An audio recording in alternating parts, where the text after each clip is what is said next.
Is there a word of wisdom you can give to people who are going through their own dark time about how to get through it and how God makes a difference? Well, just know that one thing that has become very evident to me is I had a belief in the sovereignty of God, but my belief in the sovereignty of God is so much more profound now than it ever was.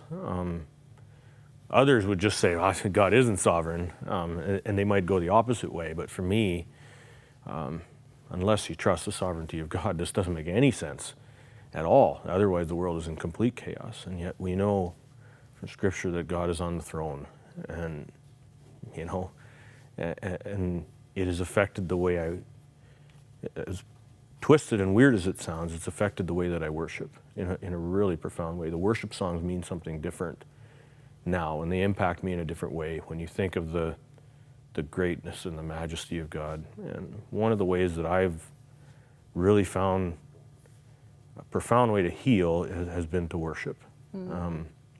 To read my Bible, not in a way to learn something to share with someone else, but just to read my Bible, to sing songs, and just to somehow worship God.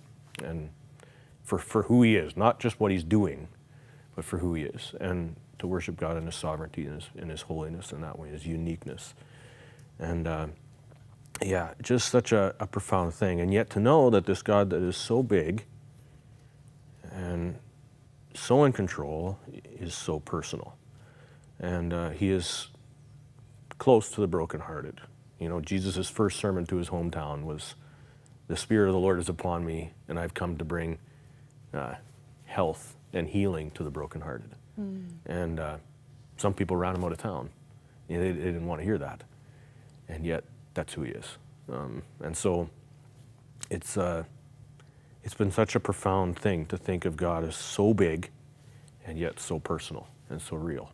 And I can't do anything but worship a God like that, as hard as it is. And yet, it's an amazing thing to be able to worship.